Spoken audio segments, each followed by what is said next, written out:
In an upscale Manhattan restaurant, every eye turned toward the man in the black suit. They whispered he was a mafia boss who feared no one.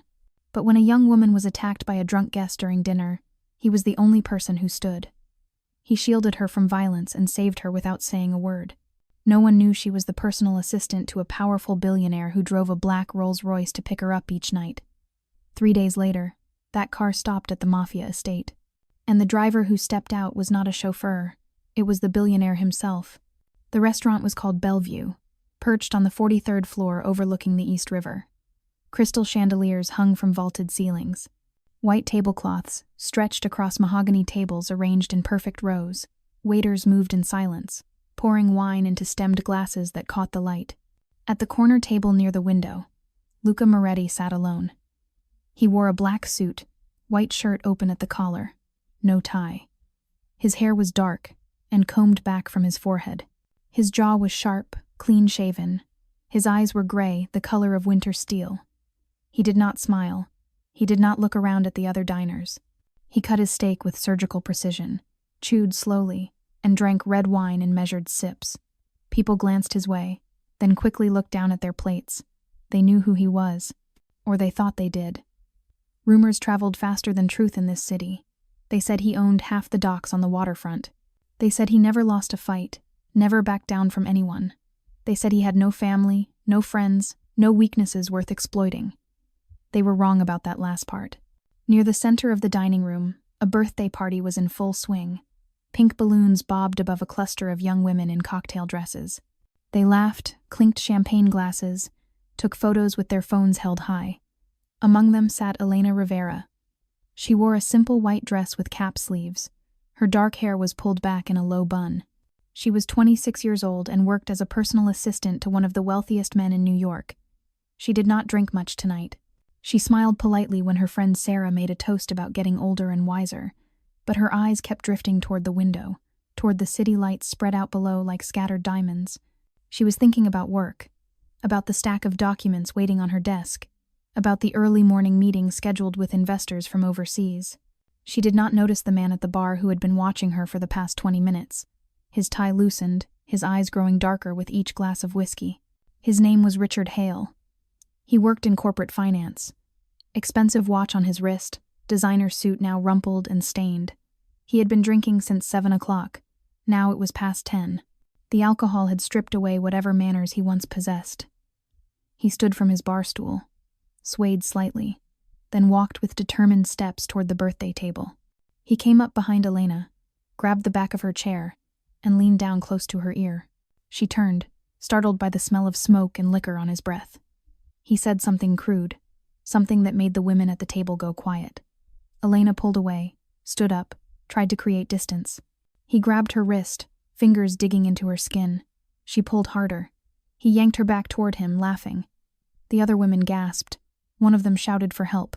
The restaurant fell silent, all conversation stopping at once. Luca Moretti set down his knife and fork. He did not hurry. He wiped his mouth with the linen napkin, folded it precisely in half, and placed it beside his half-finished plate. Then he stood. He walked across the restaurant floor with slow, deliberate steps. His leather shoes made no sound on the polished marble. He did not call out or raise his voice. He simply appeared behind the drunk man like a shadow materializing from nothing. He reached out and placed one hand on the man's shoulder. The grip was not tight. It did not need to be. Richard turned, looked up at the face now inches from his own, and went completely pale. All the drunken bravado drained from him in an instant. Luca's eyes held no anger, no rage, no emotion at all. That was somehow worse than any threat. He spoke in a voice barely above a whisper, calm as still water. Let her go. Richard released Elena's wrist as if it had burned him.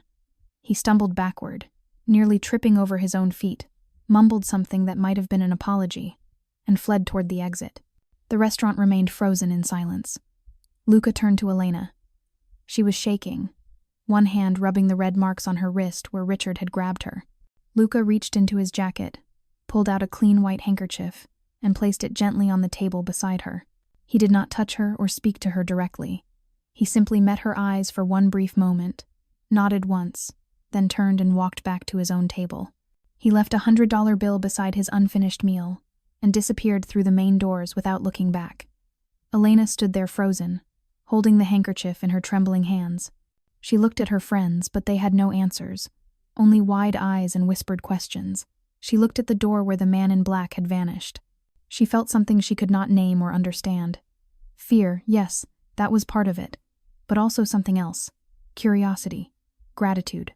A strange sense that she had just been seen, truly seen, by someone who looked at very few people in this world. The next morning, Elena returned to her job at the Grant Financial Tower on Fifth Avenue. She took the private elevator to the 62nd floor, where her desk sat just outside the corner office of Alexander Grant. He was 42 years old, a self-made billionaire with diverse interests spanning real estate development, technology ventures, and other businesses that were rarely discussed in public settings. He was tall and lean, with silver beginning to thread through his dark hair.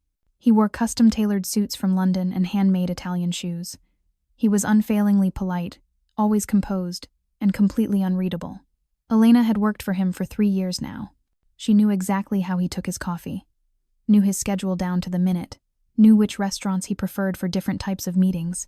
What she did not know was what he did during the hours after midnight, when his office lights stayed on and his phone rang with calls from numbers registered in countries halfway around the world.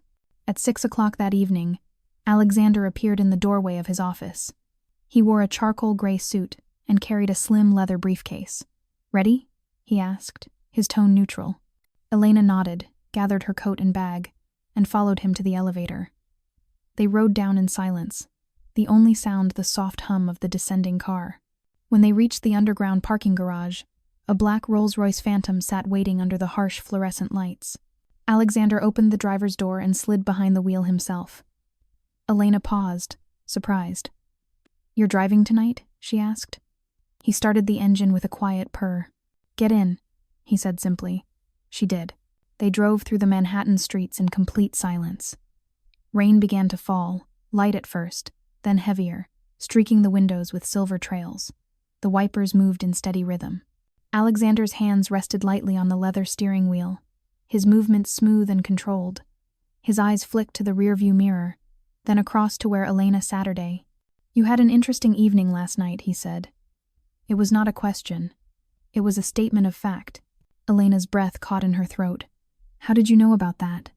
she asked carefully. Alexander's mouth curved slightly at the corner, but it was not a smile, not really. "I make it my business to know everything that concerns the people who work for me," he said. He turned onto her street, pulled smoothly to the curb in front of her apartment building. The engine continued to idle, a low mechanical heartbeat. "The man who helped you at the restaurant," Alexander said, still looking straight ahead through the rain-streaked windshield. "Was it Luca Moretti?" Elena's pulse quickened. She nodded slowly. Alexander's jaw tightened, the muscle jumping beneath his skin. He turned to face her fully for the first time, and Elena saw something in his eyes she had never seen before. Something cold and dangerous. "Stay away from him," he said quietly, but with absolute finality. "He is not what you think he is." Elena wanted to ask what he meant, wanted to understand the sudden tension in his voice, but the tone made it absolutely clear that the conversation was over. She thanked him for the ride, stepped out into the rain, and hurried toward her building. Behind her, the Rolls-Royce did not move. Alexander sat in the driver's seat, both hands now gripping the steering wheel with white-knuckled force, staring at nothing.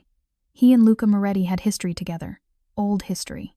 The kind written in blood and betrayal, in broken promises and shattered trust. And if Luca was circling around Elena now, if he had deliberately intervened to save her, then it meant something. Alexander did not believe in coincidences. He never had. 2 days later, a courier arrived at Luca's estate in Westchester County. The house was old, built from stone and iron, surrounded by tall trees and protected by a wrought iron gate. The courier handed a small envelope to Luca's assistant, a thin, quiet man named Marcus who had worked for Luca for 15 years without asking unnecessary questions. Marcus brought the envelope to the study, where Luca sat behind a wide oak desk, reading through financial reports with a pen in hand. Marcus placed the envelope down without speaking.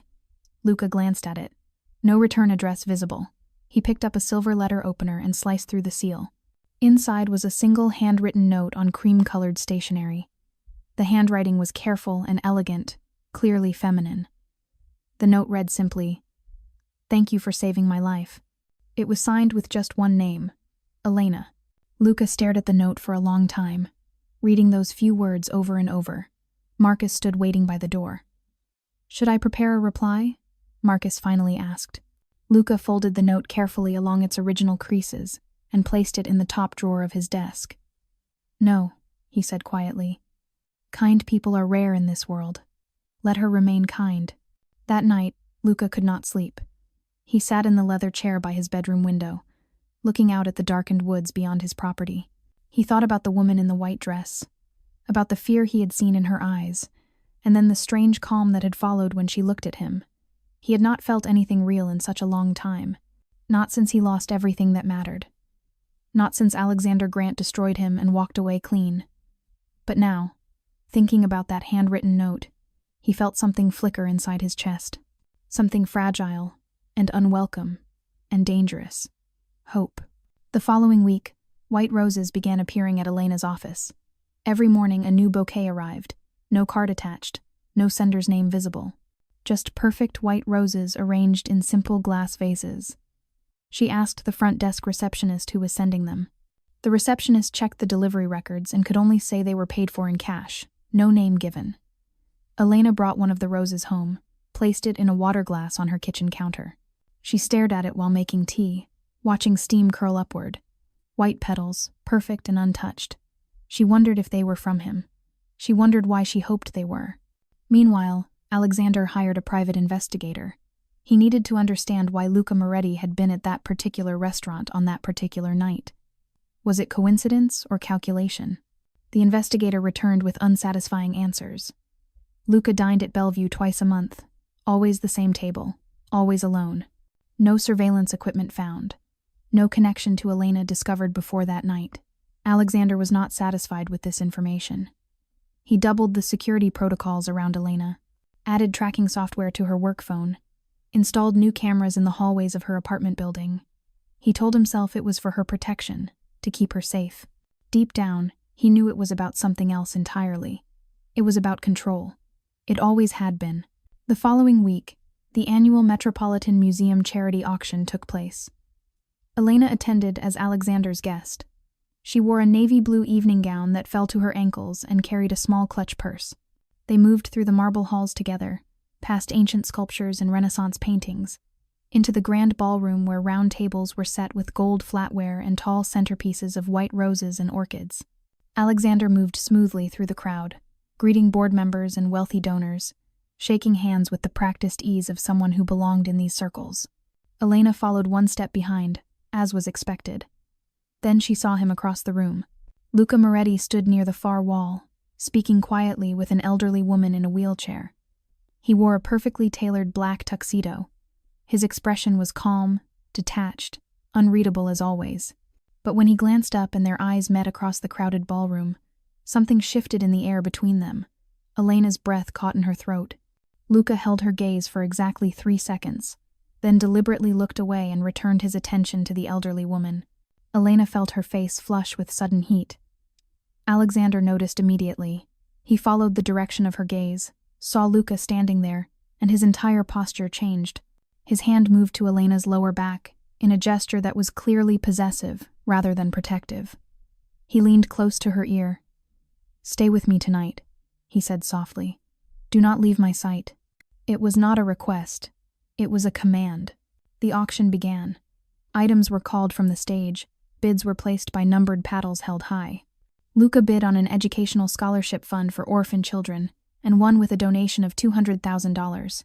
The room burst into polite applause. Alexander did not clap. His jaw remained tight. During the intermission, Elena excused herself to find the restroom. She needed air, needed a moment alone. She walked down a long corridor lined with medieval tapestries, her heels clicking on the marble floor. She heard footsteps behind her, moving faster than they should. She turned. It was not Luca. It was 3 men in dark suits, their faces hard and unfamiliar. They were moving with purpose. One of them grabbed her arm roughly. She opened her mouth to scream, but a hand clamped over it, cutting off the sound. They began dragging her toward a service exit at the end of the hall. Then Luca appeared. He moved without sound, like a shadow detaching from the wall. The first man went down with a single precise strike to the throat, collapsing without a cry. The second man reached for a weapon inside his jacket. Luca was faster. He caught the man's wrist, twisted hard, and there was a sharp crack as bone broke. The gun clattered to the floor. The third man took one look at Luca's face and ran, disappearing back toward the ballroom. Luca let him go. He turned to Elena. She was pressed against the wall, breathing hard and fast, her eyes wide with shock. There was a thin cut on Luca's left cheekbone, blood running down in a dark line to his jaw. "Are you hurt?" he asked, his voice perfectly calm. She shook her head, unable to speak. Luca pulled a phone from his pocket and dialed a number. "Marcus, Metropolitan Museum, East Service Corridor. Now." He looked at Elena again. "Go back inside. Tell no one what happened here. Do you understand?" She nodded. He disappeared down the corridor, melting back into shadow. She stood alone for several moments, shaking, trying to process what she had just witnessed. When Elena returned to the ballroom, Alexander was waiting by their table. His eyes swept over her face, her dress, checking for any sign of harm or distress. "Where were you?" he demanded. "I got lost," Elena lied, her voice not quite steady. "The museum is confusing." Alexander did not believe her. She could see it in his eyes. But before he could press the question further, a commotion erupted near the main entrance. Museum security was escorting someone out. Whispers rippled through the crowd. Alexander's phone buzzed in his pocket. He pulled it out, read the message on the screen, then looked sharply toward the corridor where Elena had just returned from. His jaw clenched so hard she could see the muscle jumping. He took Elena's hand, gripping it tightly. "We're leaving," he said. "Now." They left through the front entrance without saying goodbye to anyone. The Rolls-Royce was already waiting at the curb. This time, Alexander did not open the door for her. He was already inside with the engine running. Elena climbed in, and they drove away in tense, heavy silence. The rain had started again, hammering against the roof. Finally, Alexander spoke, his voice tight with barely controlled anger. "He saved you again, didn't he?" Elena said nothing, which was answer enough. Alexander's knuckles were white where he gripped the steering wheel. "This ends now," he said. "Whatever game Luca is playing, it ends now." The next morning, before the sun had fully risen, Alexander Grant arrived unannounced at Luca Moretti's estate. He drove through the open gates, parked his car in the circular gravel driveway, and walked directly to the front door. Marcus opened it, recognized Alexander immediately, and stepped aside without a word.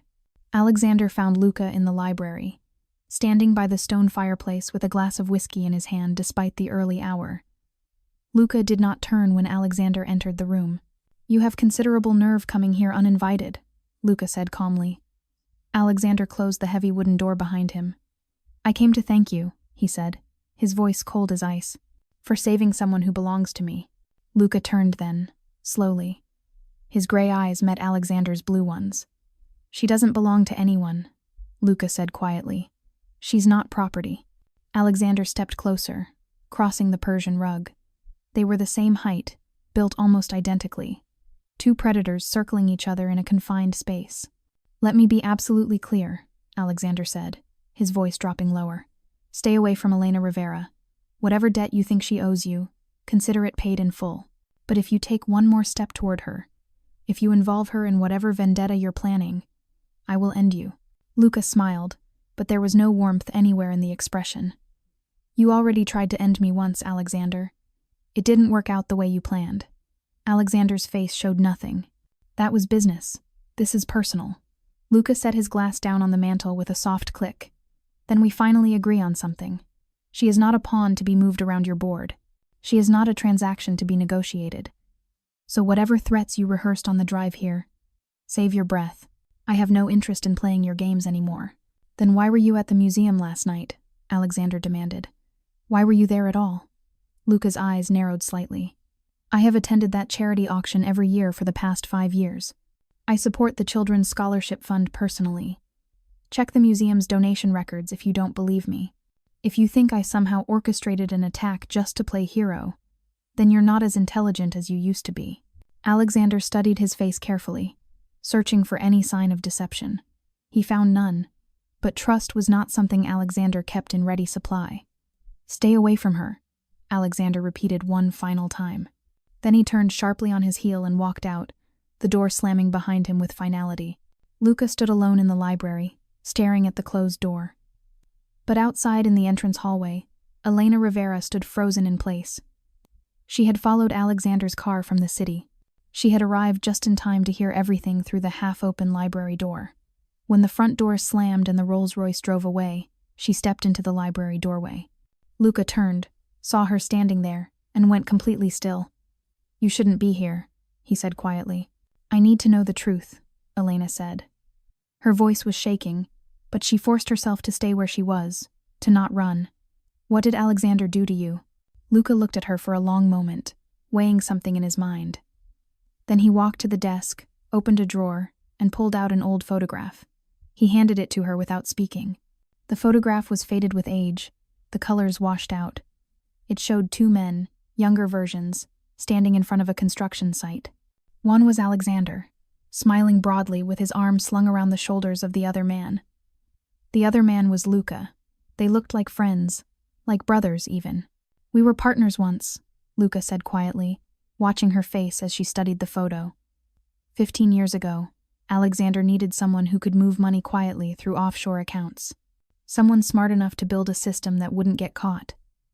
I was very good at what I did, and I trusted him completely.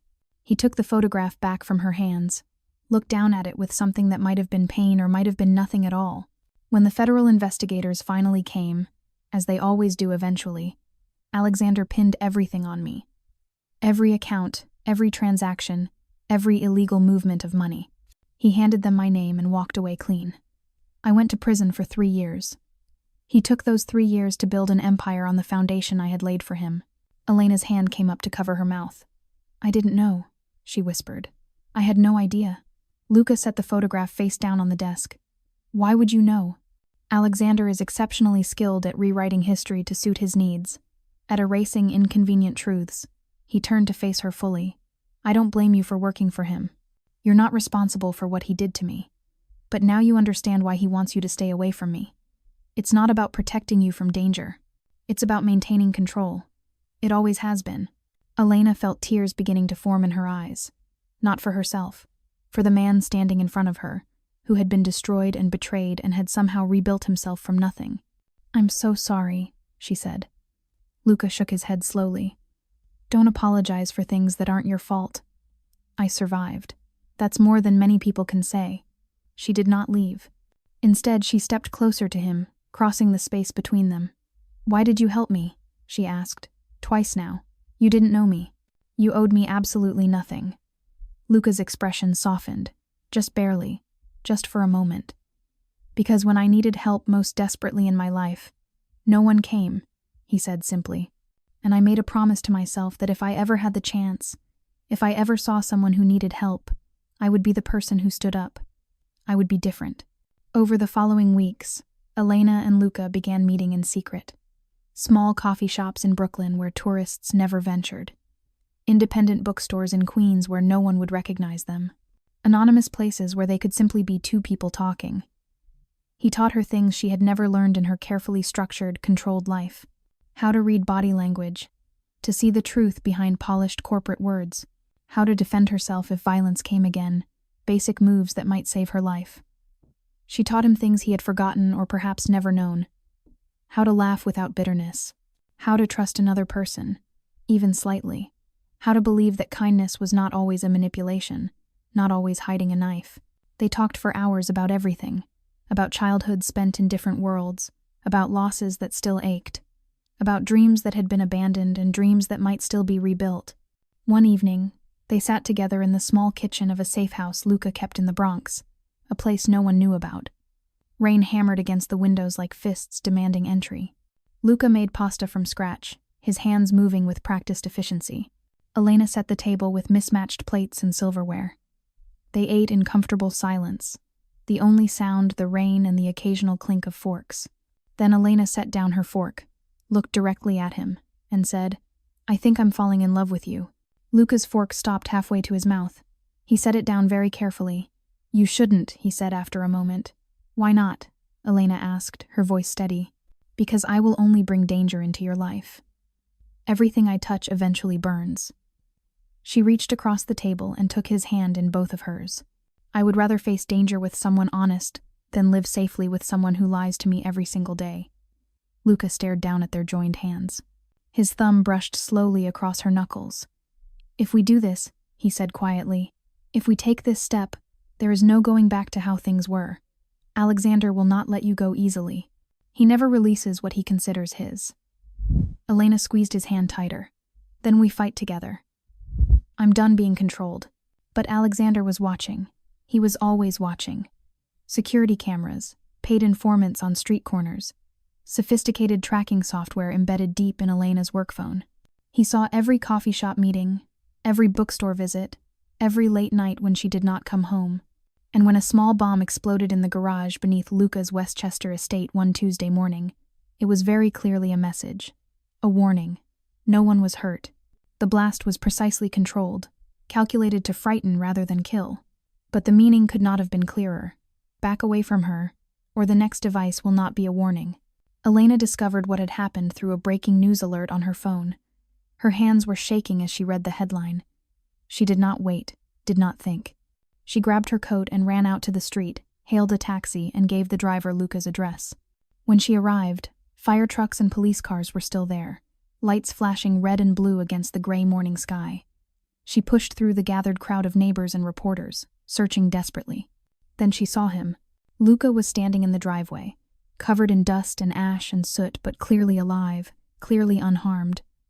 Elena ran to him and threw her arms around him, sobbing hard into his chest. Luca held her, feeling her whole body shake against him. Over her shoulder, he saw a familiar black Rolls-Royce parked across the street, half hidden by trees. Alexander sat behind the wheel, watching everything with cold calculation. Their eyes met across the distance. Luca's expression hardened into something dangerous.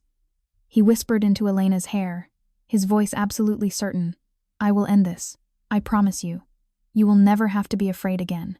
2 nights later, just after midnight, Luca Moretti walked through the main entrance of the Grant Financial Tower. Security guards moved to stop him. He walked past them as if they did not exist.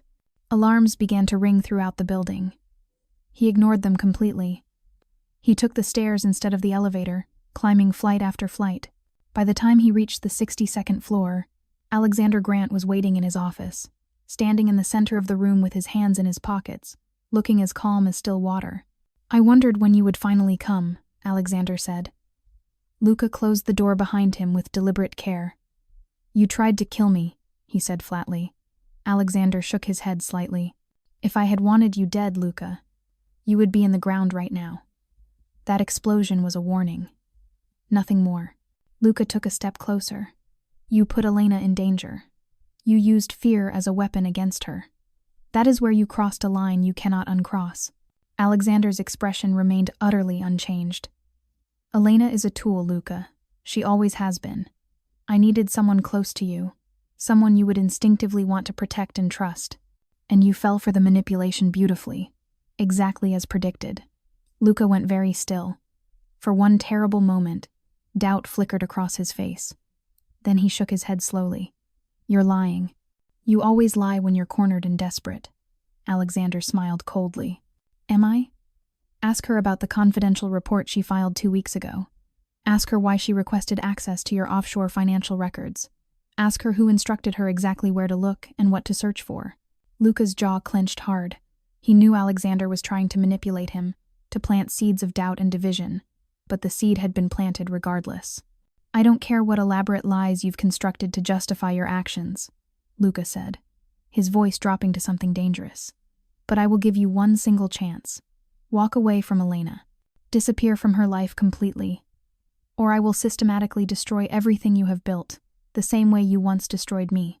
Alexander's smile faded. You actually think you can threaten me while standing in my own building? Luca pulled a small flash drive from his pocket and tossed it onto the desk where it landed with a plastic click. 15 years of offshore transactions. Every account in the Caymans, Singapore, Dubai, and Switzerland. Every bribe, every shell company, every single piece of dirty money you have moved since the day you betrayed me. I have been collecting evidence very patiently, very carefully. If anything happens to Elena, if anything happens to me, if I simply fail to check in with my lawyer for 48 consecutive hours, All of this goes directly to the FBI, the IRS, the SEC, and every major investigative journalism outlet in the country. Alexander's face went pale for the first time. "You're bluffing," he said, but his voice was uncertain. Luca turned toward the door. "Try me and find out," he said. Before Luca could reach the exit, the office door burst open suddenly. Elena stood in the doorway, breathing hard, her face flushed. She had run up all 62 flights of stairs. Her eyes went first to Luca, checking that he was unharmed, then moved to Alexander. "Stop," she said, her voice cutting through the tension. "Both of you. This stops right now." Alexander stepped forward.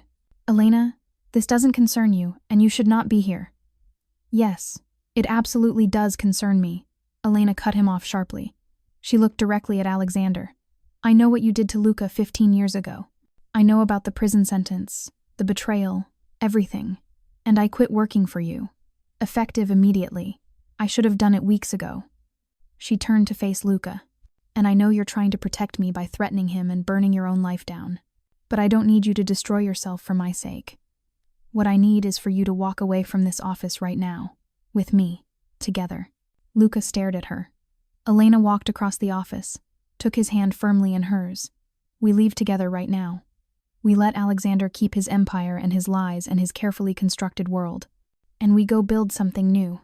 Something clean and honest. Something that belongs only to us." Luca looked down at their joined hands.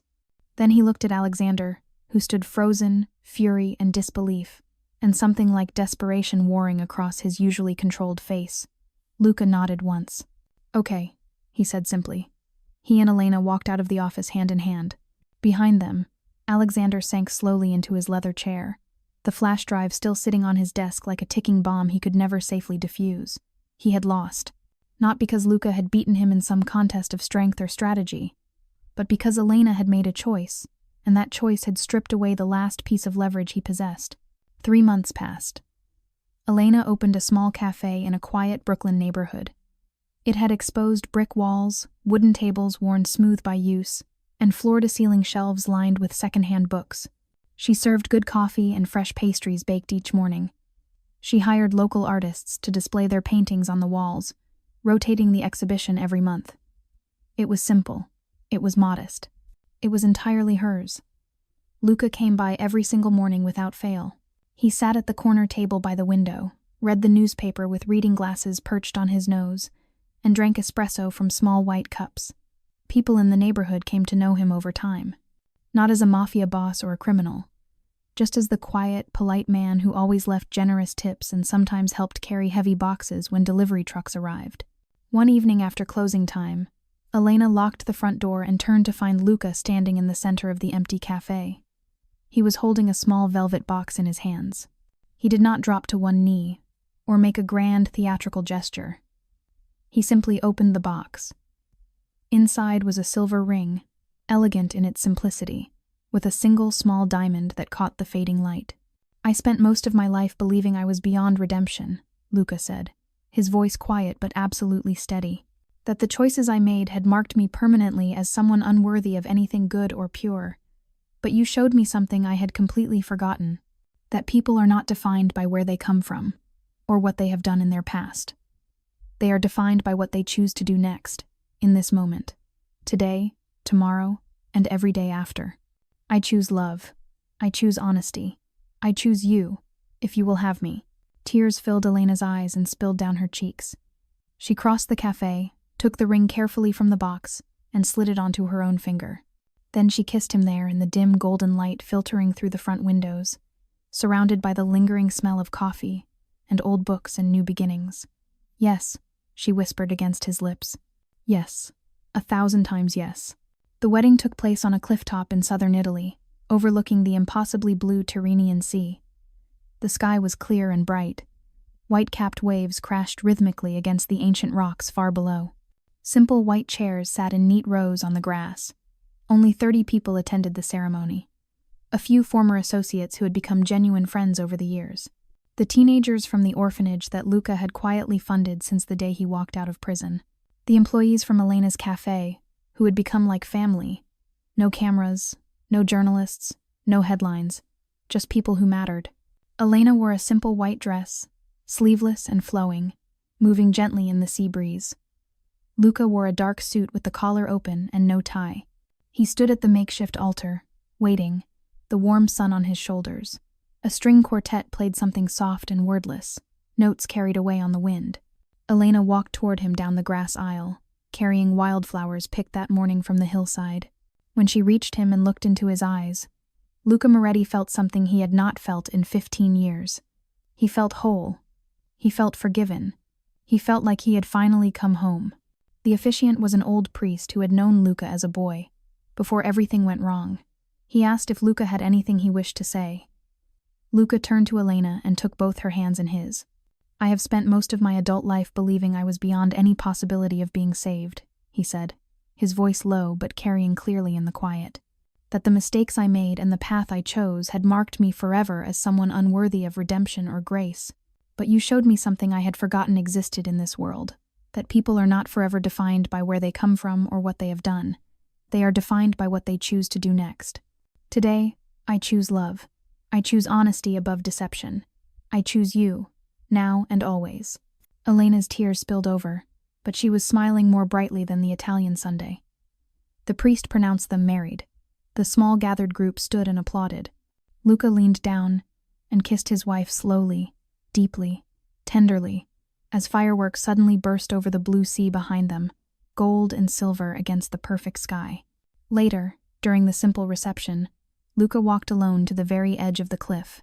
He reached under his jacket and removed the leather shoulder holster he had worn every single day for 15 years. He held it in his hands for a long moment, feeling its familiar weight one final time. Then he dropped it over the cliff edge. It tumbled through the air, fell, and disappeared into the white foam of the waves below. He returned to Elena's side, took her hand, and led her onto the small wooden dance floor they had set up on the grass. They swayed together under strings of lights as the music played soft and timeless around them. "Do you have any regrets?" Elena asked quietly, her head resting on his shoulder. Luca looked down at her. Her eyes were bright with reflected light and joy. Her hand rested directly over his heart. "Only one," he said. "That I did not find you sooner." The night deepened slowly. Stars emerged one by one, scattered across the darkening sky like diamonds thrown by some generous hand. Luca and Elena stood together at the cliff's edge, alone now as the other guests drifted inside toward warmth and wine. The sea continued its eternal roar below them. The wind carried the mingled scent of salt water and wildflowers. Elena rested her head against his shoulder again. "What happens now?" she asked softly. "What do we do next?"